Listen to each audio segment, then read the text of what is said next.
It might be obvious sa ilan po nating mga kamag-aral na matagal nang nakikipagkaisa sa mga pag-aaral na ganito na natatalakay natin ang patungkol sa biyaya ng Diyos. And maybe one of the questions is, why do we keep on sharing the gospel of the grace of God?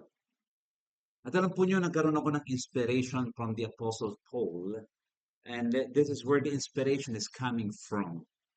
Doon po sa sinabi niya sa Acts chapter 20, ang talata po ay 24. Ang sabi niya ganito, "But I do not account my life of any value, not as precious to myself, if only I may finish my course and the ministry that I receive from the Lord Jesus to testify to the gospel of the grace of God."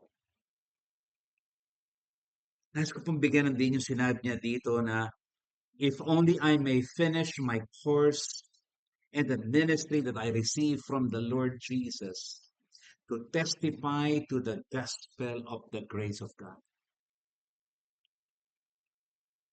The Apostle Paul was so preoccupied. Ang kanyang puso ay punong-puno ng pagnanais na sa kanyang ministeryo, sa kanyang pangangaral. One goal, one focus, and that is to testify to the gospel of the grace of God na kanyang naranasan. Grace he received, grace he gives, grace he shares. Kaya pag-usapan po natin sa araw na ito, mga kamag-aral, ng part 3 ng grace received, grace given. And today I would like to talk in particular that God's love has no high or low seasons. Ano yung pag-ibig ng Diyos? Walang high season, walang low season. Walang peak at walang low. Walang mataas na mataas ang kanyang pagmamahal, minsan ay mababang pagmamahal. What motivates you to do good works? Bakit ka gumagawa ng ginagawa mo sa Panginoon? Ganito po ang admission ng sinabi po ni J.D. Greer, which we are using his materials sa series pong ito. Some of the materials ay ating pong hiniram sa kanya. Sabi niya ganito, "I was motivated to walk with God primarily by my desire to stay out of hell. Recently, however, I discovered something that has changed everything. The gospel. The gospel of grace." Dinadagdag ko po yun. "It is not that I did not understand or believe the gospel before. I did. But the truth of the gospel of grace had not moved from my mind to my heart. The truth of the gospel had not moved from my mind to my heart." At ang sabi niya, parang isang prutas na alam ko na matamis, masarap kainin, pero until the time na aking nanalagay sa aking bibig, it burst in my mouth. Yung kasarapan ng prutas na yun. And because it has not moved from the mind to the heart, hindi niya talaga naunawaan ang tunay na essence ng gospel or gospel of grace. Kaya mga kamag-aaral, our goal here is to understand grace not only as the driving force behind every single moment of our lives, kundi ito talaga yung maging lahat at lahat sa atin. Ito talaga yung pinaka-focus natin, the gospel of grace, motivating us, the love of God, motivating us to do what we want to do what we desire to do what we need to do. Grace is not just supposed to be our ticket into heaven. It is to be an entirely new basis, batayan, bagong basihan for how we relate to God, how we relate to ourselves, and how we relate to others. Yun po ang nais nating maipakita sa lahat. It is from which everything, I said everything, and I mean everything, it is from which everything else flows. The gospel of grace.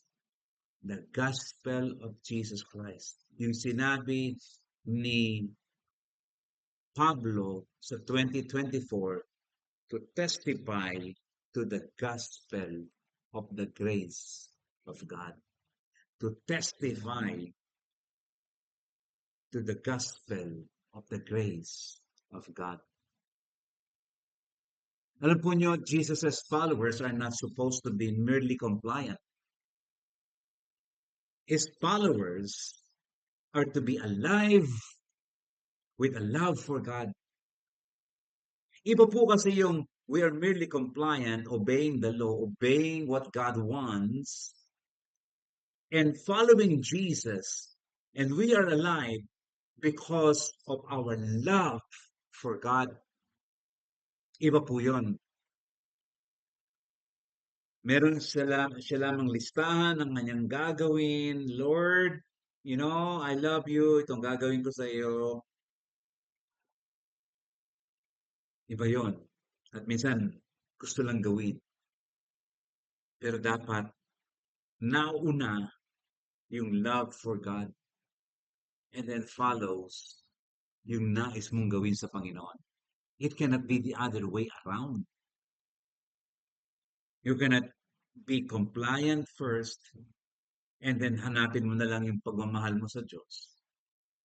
Kundi ang dapat, a love for God, alive, buhay na buhay ka because of your love for God.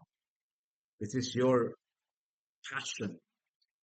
And not, ang passion mo lang ay to be merely compliant. Para lang sumunod, period. And there is a strong basis for this. Kung bakit dapat mauna yung pagmamahal natin sa Diyos bago tayo maging compliant. And not the other way around. Ang sabi po ng 1 John 4:19, we love because He first loved us. If we're gonna be doing something, if we're gonna love doing something, it must be coming from the fact that God loves you, that He initiated this love relationship. Love for God grows out of an experience of the love of God. Yung pagmamahal natin sa Diyos ay nagmula muna kung paano natin naunawaan ang biyaya ng Diyos, ang pag-ibig ng Diyos sa atin. Let me tell you straightforward, love is a response. Love is a response. We love because He first loved us. No wonder obeying God is not burdensome. Hindi po mabigat sumunod sa mga utos ng Diyos. Hindi mahirap sundin si Jesus. Kapag ito'y nag-uugat sa pagmamahal natin, una sa lahat sa Diyos. Because He first loved us. At itong alam mo. Ito ang naunawaan mo. Sabi nga po ng 1 John chapter 5 verses 2 and 3. We know we love God's children if we love God and obey His commandments. Loving God means keeping His commandments, and His commandments are not burdensome. Bakit po hindi mahirap sundin ang mga utos ng Diyos? Sa mga utos ng Diyos tayo sumusunod. Bakit hindi mahirap at dapat hindi maging mabigat? Loving God means keeping His commandments, and His commandments are not burdensome because nauna yung dapat mauna. He first loved us. We love Him. We serve Him. We worship Him. And therefore, hindi mabigat because it is rooted in love. God's love to us. Yung pong law system, the system of the law can tell or command us what to do. O ito, gawin mo ito. Yan, gawin mo yan. Ito, maging project nyo. O ito pa. O ito, gawin nyo ito. And there could be many lists and long lists. And you could add more and more. But you know what? Grace. As God loves us first,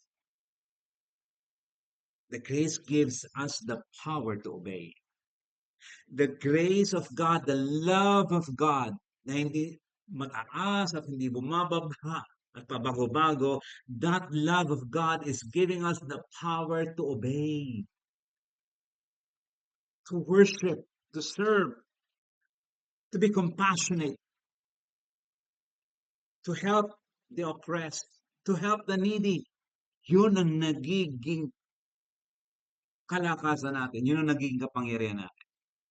The problem is, we tend to focus more on behavior change.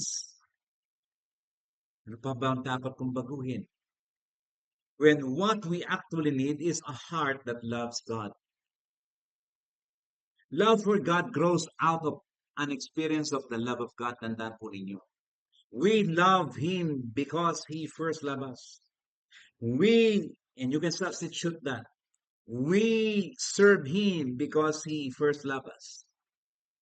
We worship Him because He first loved us. We obey because He first loved us. We read the Bible because He first loved us. We give generously. Motivation because He first loved us. We share the gospel because He first loved us. I mean, it goes on and on. And it is because He first loved us. It's not behavioral change ang magiging focus, but because He first loved us.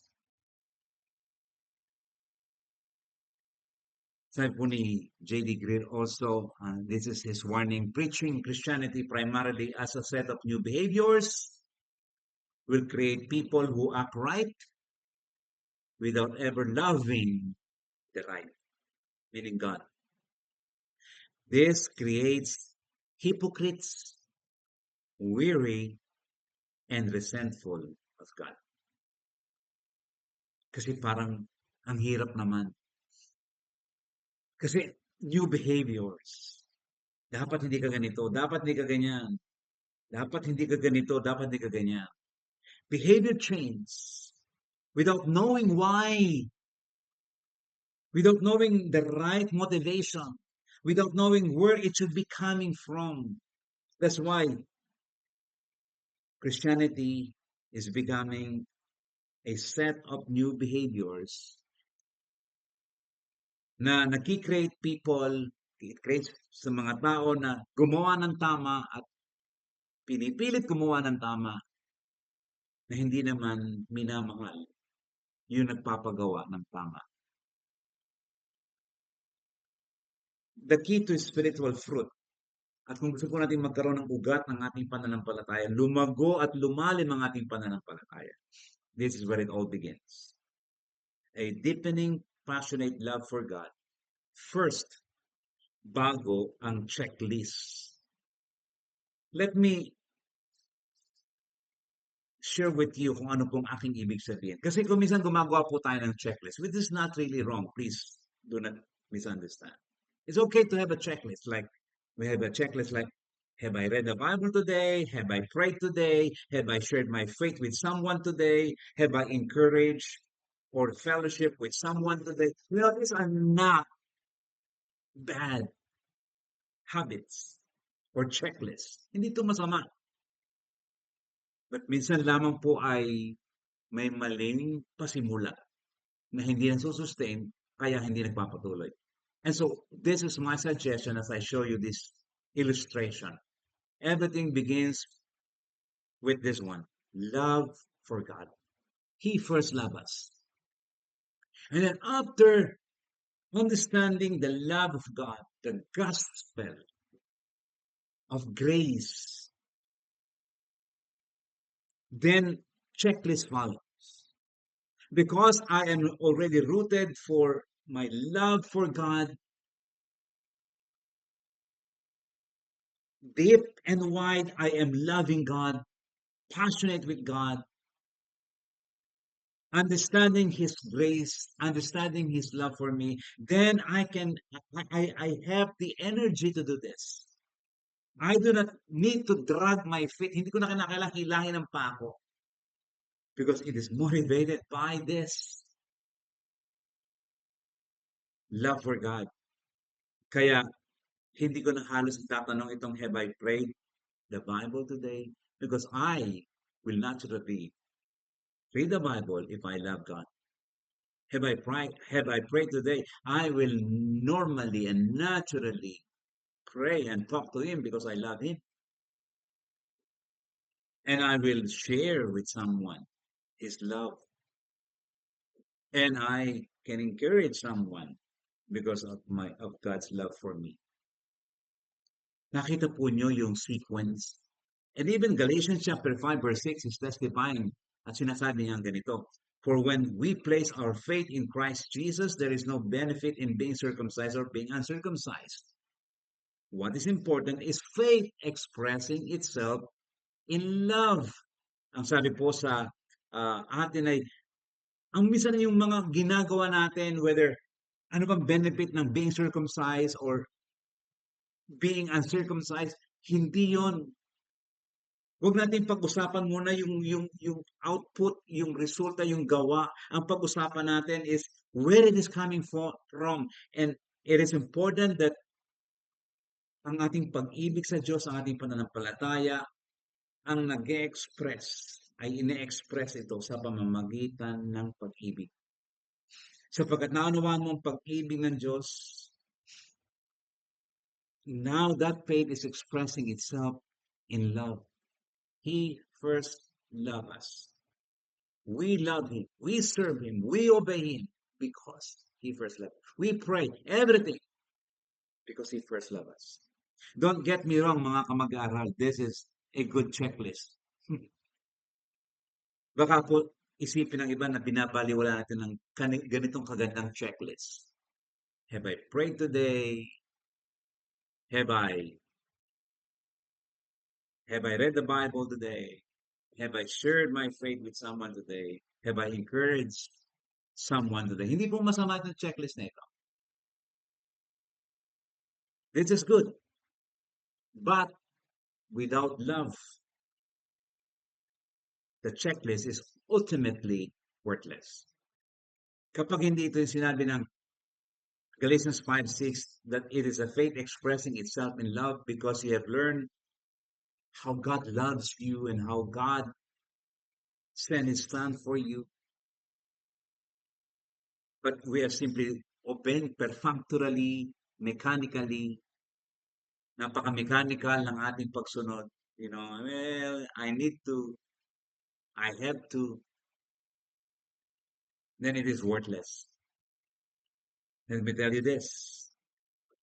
Threats, commands, and being pushy will only change behavior externally. But they seldom guarantee a total heart makeover. Yung pahirapan mo, takutin mo, utusan mo, maging pushy ka, that will change behavior. Panglabas, susunod yan. Bakit hindi? Tinatakot mo eh. Pinupush mo eh. Bakit hindi susunod? But they seldom guarantee a total heart makeover. Seldom guarantee. Yung threats, commands, being pushy, yung goal ay behavioral change, they seldom guarantee a total heart makeover. Kaya totoo po ang sinabi ng Romans chapter 2 verse 4. Or do you show contempt for the riches of his kindness, forbearance, and patience, not realizing that God's kindness is intended to lead you to repentance. God's kindness is intended to lead you to repentance. Hindi mo ba alam ito?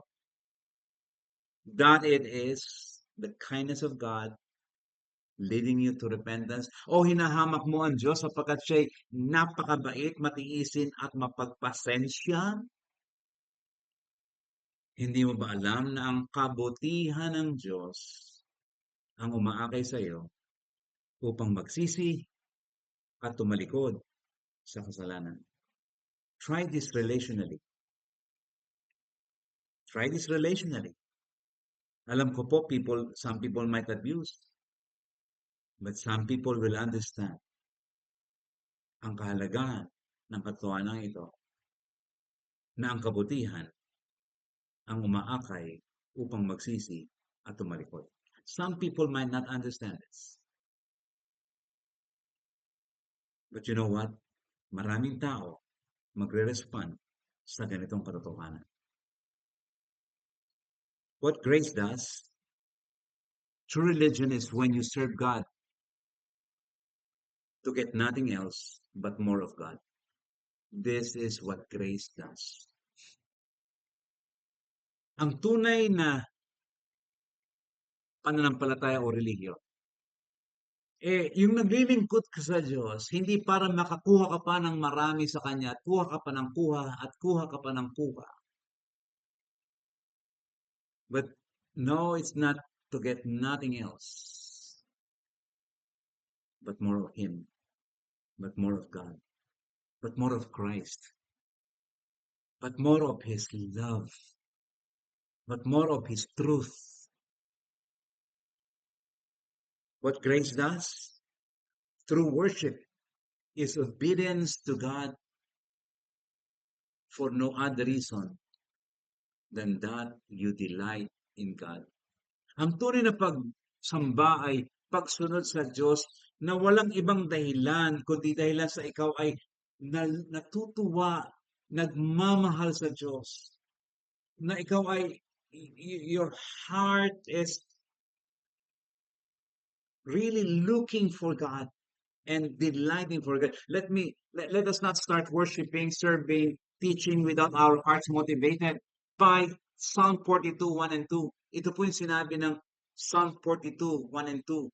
As the deer longs for streams of water, so I long for you. Oh God, I thirst for God, the living God.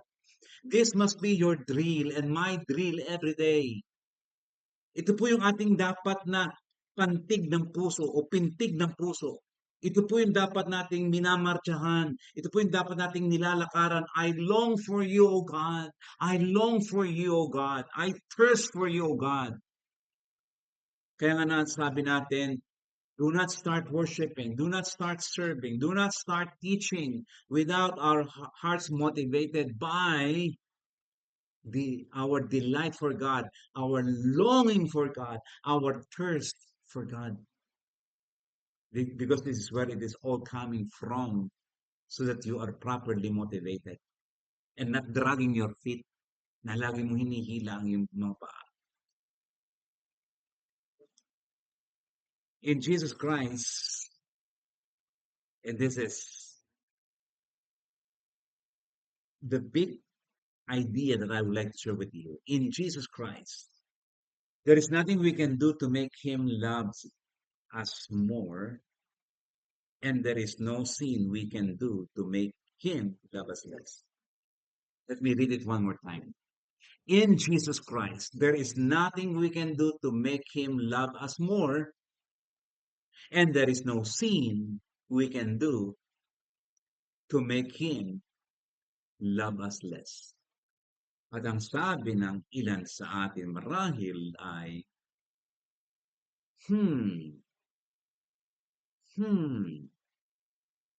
anong ibig sabihin niya? Maybe we can accept that first part, that there is nothing we can do to make Him love us more. Pero parang tila sinasabi ng ilan as a response at napapataas ang kilay. There is no sin we can do to make Him love us less. Hmm. And let me clarify something before we get misunderstood here.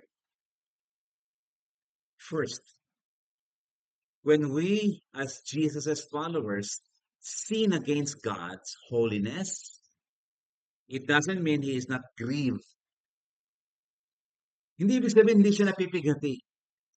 Let me tell you that when we sin against God and against His holiness, He is grieved. He is hurt. Nasasaktan ang kanyang puso. His heart is offended. Nasasaktan siya kasi niyurakan natin ang kanyang kabanata.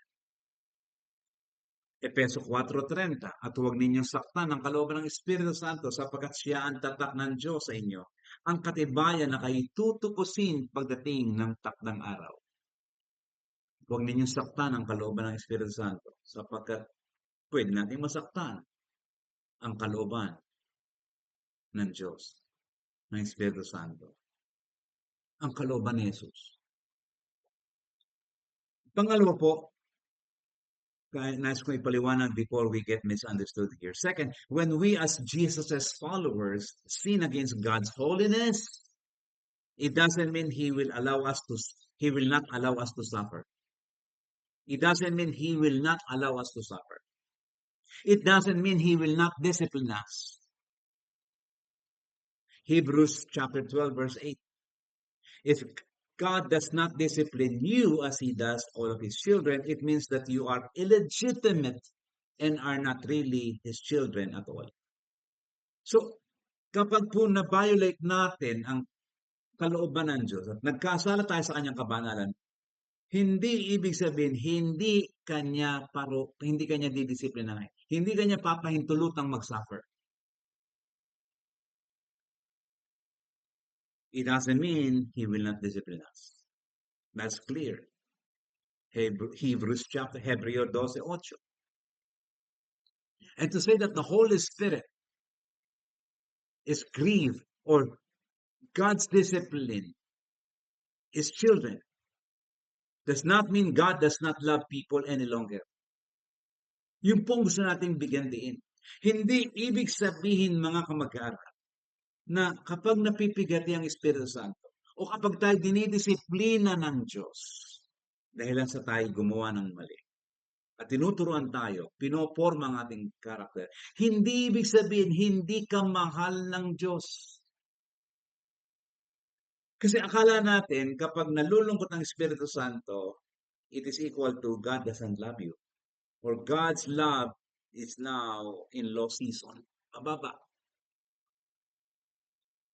O kapag dinidisiplina ka at nagsasuffer ka kasi mali ang ginawa mo,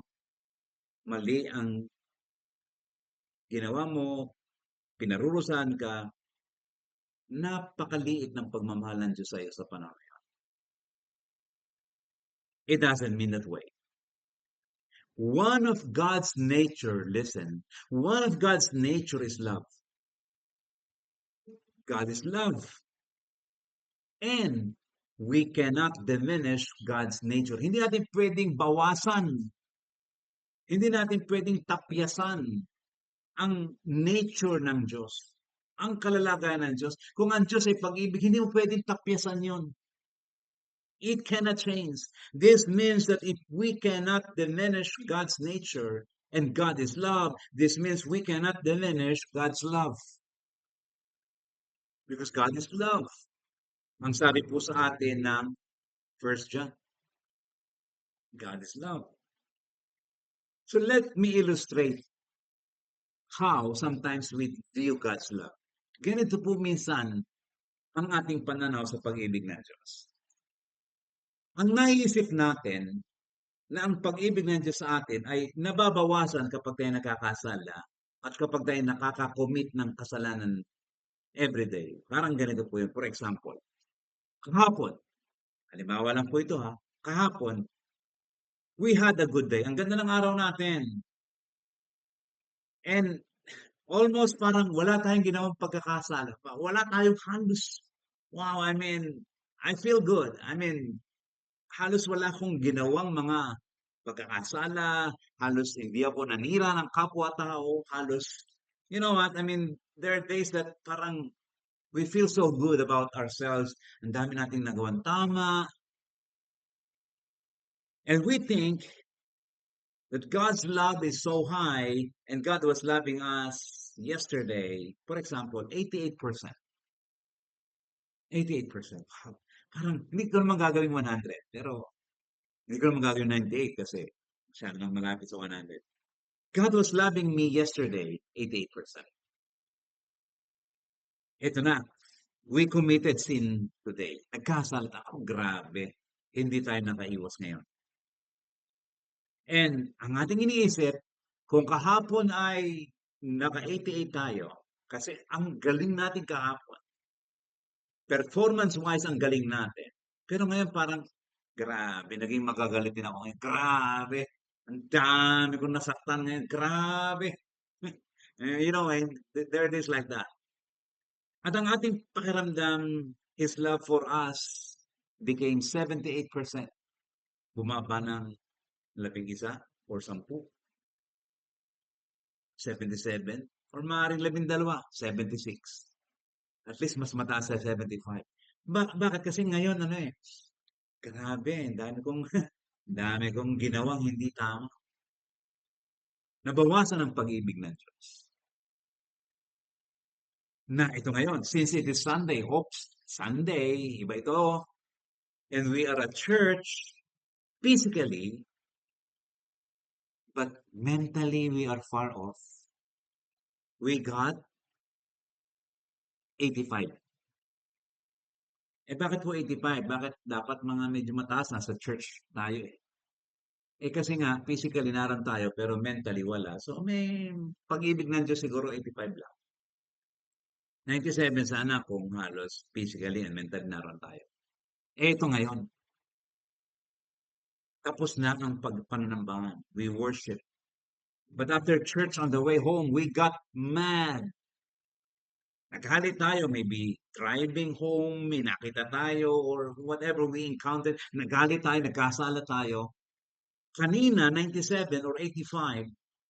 From 85, parang pakiramdam natin, nabawasan ang pag-ibig ng Diyos sa akin.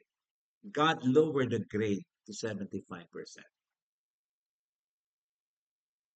Mga kapatid, this might sound funny to some of us. Na minsan iniisip natin ang pag-ibig ng Diyos nagbabago. Depende sa ugali ko, depende sa dami ng nagawa kong tama at batay sa nagawa kong mali. Tumataas, bumababa, nababago ang pag-ibig ng Diyos. Honestly, this is how some of the thought processes, ganito tumatakbo ang isip ng ilang mga tagasunod ni Jesus. To some of us, God's love varies. It fluctuates from high to low, and then from low to high. Depende sa ating mga performances. The reason we think and the reason we feel this way is we misunderstood God's nature. That God's nature does not change. Ito po ang tinatawag ng ilan na the immutability of God. God's nature does not change. God is love. And because God's nature, the nature of God does not change, that God is love, it will not diminish. He might be grieving, napipighati ang Diyos, nalulungkot ang Diyos, nasasaktan ang Diyos. But His nature as love does not change. Kaya nga po sa araw na ito I am sharing with you the idea of that, the fact that God's love has no capital N-O, no high and low seasons. As I explained to you, God's nature does not change. At hindi mababago ang pag-ibig ng Diyos sa iyo. sa performances mo. Nasasaktan siya, oo. Na-o-offend siya, oo. Pero hindi magbabago ang kanyang pag-ibig sa iyo. Malakay chapter 3, 6 and 7. Malakay 3, 6 and 7. I am the Lord, and I do not change. That is why you descendants of Jacob are not already destroyed. Ever since the days of your ancestors, you have scorned my decrees and failed to obey them. Now return to me, and I will return to you, says the Lord of heaven's armies. Ako Diyos, tinapo niyo ng pasimula, ako ang Panginoon, hindi ako nagbabago. Nagkasala kayo, since the days of your ancestors, you have scorned my decrees. Nagpabalik-balik kayo sa kasalanan, you failed to obey them. Grabe ang inyong ginawa. Pabalik-balik kayo sa kasalanan, pabalik-balik kayo sa inyong pagsamba sa mga Diyos-Diyosan. Noon pa, but I, the Lord, I do not change. Ito pa rin ako ngayon. Return to me. Return to me. Maaaring ang Diyos ay nag-grieve, nasaktan, na-offend sa ating kasalanan. But anytime, you can return to Him. And He will return to you. Because God's love has no high or low seasons. God's love has no high or low seasons. When Jesus' followers hear this, kapag napakinggan ito ng mga tagasunod ni Jesus, would some of them think that we propagate that grace is a license to continue sinning? Kapag narinig ito ng ilan ng mga mananampalataya, ng ilang mga tagapagturo, para ba o tila ba ating ipinamamahagi at itinuturo na ang biyaya ay lisensya upang magpatuloy sa kasalanan? Answer, no. A resounding no. Those who consider that grace is a license to sin do not know Jesus and His grace. Hindi po ako makikipag-argue that there are people who see the teaching of grace as a license to sin. Hindi po natin pagtatalunan yan. Na meron pong ilan talaga na they will see grace, preachers, members, leaders, na para bang kapag ito'y binigyan mo ng diin, when you testify to the gospel of the grace of God, that you are giving people license to sin and abusing its truth by living a reckless life. Meron pong makakaunawang ganon, na parang ganon ang biyaya? Meron. But it boils down to one thing. Nauuwi lamang ito sa isang katotohanan. Yung nag-iisip ng ganon, they have never come to the true knowledge of who Jesus is and what He has done. At hindi po ako nagsabi niyan. 1 John chapter 3 verse 6. Ang sabi po ng 1 John chapter 3 verse 6 ay ganito. So anyone who lives in Christ does not go on sinning. Anyone who goes on sinning has never really understood Christ and has never known Him. Let me read it again. I really like to read this for you.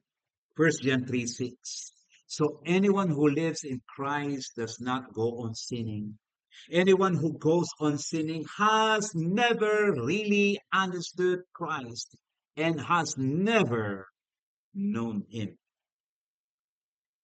Dito po sa ESV ay ganito ang sinabi sa English Standard Version. No one who abides in Him keeps on sinning. No one who keeps on sinning has either seen Him or known Him.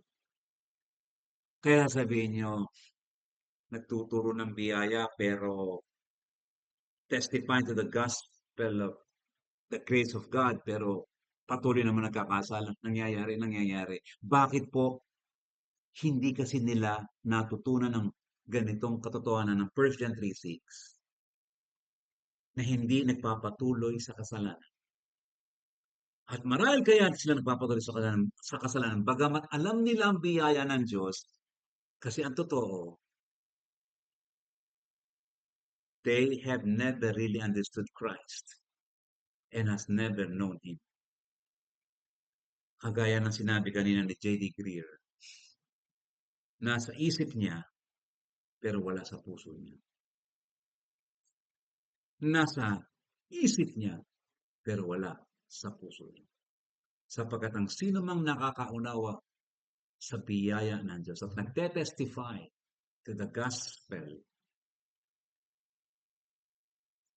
of the grace of God, 1 John 3:6, does not go on sinning. Hindi nagpapatuloy sa kasalanan. Mga kamag-aral, maraming pong salamat sa ganitong pagpapalaya sa atin ng salita ng Diyos. At umaasa po ako na ang ating series this time ay nakakatulong upang patuloy pa tayong makaunawa ng paglakad ng malapit at ng tama with right motivation sa ating pagsunod sa Diyos at sa ating paglilingkod sa ating Panginoon Diyos. Muli po nagpapasalamat ang inyong lingkod sa bawat isang kamag-aral natin, sa bawat kamaniwala natin. Salamat po sa pag-share ng ating mga video. Thank you for your comments. Salamat po sa lahat ng kasama natin dito sa Maniwala team. And gayon din po ang ating patuloy na pagbibigay ng papuri sa Diyos. Ito po ang inyong lingkod, Jonathan Oriliasa. Hanggang sa muli.